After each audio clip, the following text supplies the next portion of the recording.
Hey everybody, it's Mr. Marshall at Stony Lane again. I'm back because I wanted to talk to you a little bit more about thinking your way through nonfiction books. Okay, and so I'm going to teach you a strategy today that has three parts. Ready? Um, Sketch, label, write. And when you do this like a couple times, what it's going to turn into a sketch, label, right, label, right, label, right. Let me tell you what this means.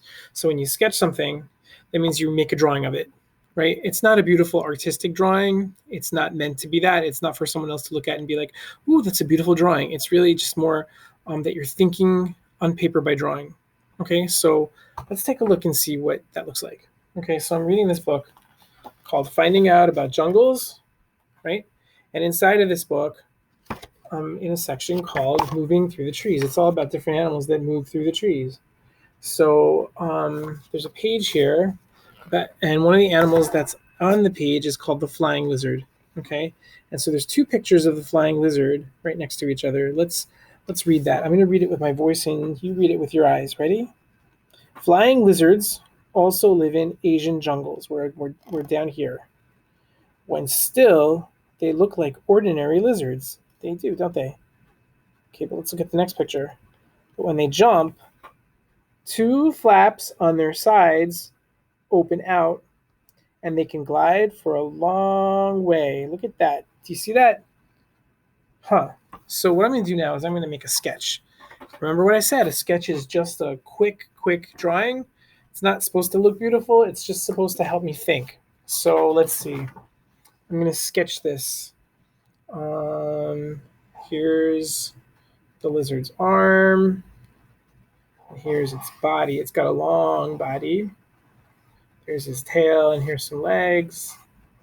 Right? The legs are not the important part of my drawing, so I'm not going to really worry about the detail so much. Here's the head. I'm not caring about the detail on the head either because the head is not the point, right? So it's got these big flaps, right? And it's got kind of like these lines that are sort of like bones, I guess, and they go out both sides.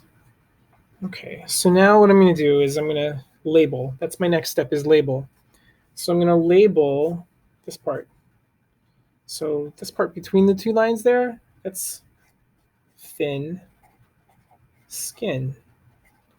Thin skin, because that's what it looks like it's made of, right? It's made of thin skin. So now, what's the third part of my strategy? Right. So I'm going to do a little bit of writing on the page. Okay, just really quick writing. Okay, if it's taking more than 20 seconds, it's too long. Okay, the thin skin is like a sail on a sailboat, and the wind carries the flying lizard. Okay, because it's so thin, it doesn't have much weight, so the wind is able to really take it. So let's label this part right here, that line. That's a bone. At least I think it's a bone. And kind of like on a sailboat, the bone helps keep the skin where it needs to go. And you know, like how we talk about how when we read about an animal, where it needs to go, we think about how it uses its body to survive, right? That's a perfect example of how that works. Okay, you see how I did that? I sketched, I label, I write, label, write, label, write. Let's do one more, because this is not just true about animals, right? This is true about anything that we read in nonfiction. So there's another part in this jungle book that I was thinking about, and it's about the people that live in the jungle, right? And they build all sorts of houses. And so take a look at this house right in the middle, okay? It says this is called a stilt house. Some houses in Southeast Asia are built on stilts to help keep them dry and cool. So let's try that. I'm gonna draw that. Ready? So here we go. I'm looking at the picture, and you can't really see the picture because you can't see on camera, but that's okay. So the top of the house looks kind of like that. right? Remember, if I'm taking more than 20 seconds to draw this, I'm taking too long. And then there's these stilts, like these legs. Okay, it doesn't look perfect.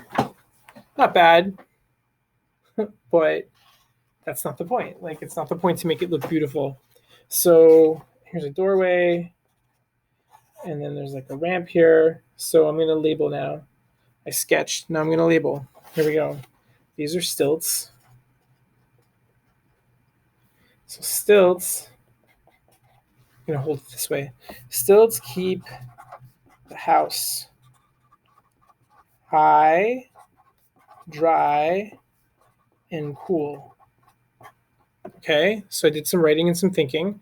I'm going to label again. This is made of this roof. If I look closely at this picture, it's made of some sort of leafy material, right? So I'm going to say leafy roof. And maybe that's not the exact word, right? Because maybe there's a more scientific word. But I'm going to say the leafy roof is made of plants in the jungle, because that's what they have. They're not going to use bricks, right? They're going to use what they have. And it probably allows for some airflow and protects them from the sun. Okay, so you see I wrote that. Okay, and I could write more. I could write about, the ramp. I could write about the other parts of the house. But do you see what I'm doing? I'm sketching, I'm labeling, I'm writing, and labeling and writing and labeling and writing, so that I can keep thinking about what I'm reading about, so that I can learn and try to, like, because, otherwise what a little kid might do is they look at this like, oh, that's cool, it has stilts, right? But that's not the point. The point is that we want to be thinking about it, because you're bigger now and you're able to do better thinking inside of nonfiction. Okay, so why don't you try that out as you're reading nonfiction? Try that out. Sketch, label, write, label, write, label, write. It might help you get some better ideas inside your nonfiction book. I'll see you next time.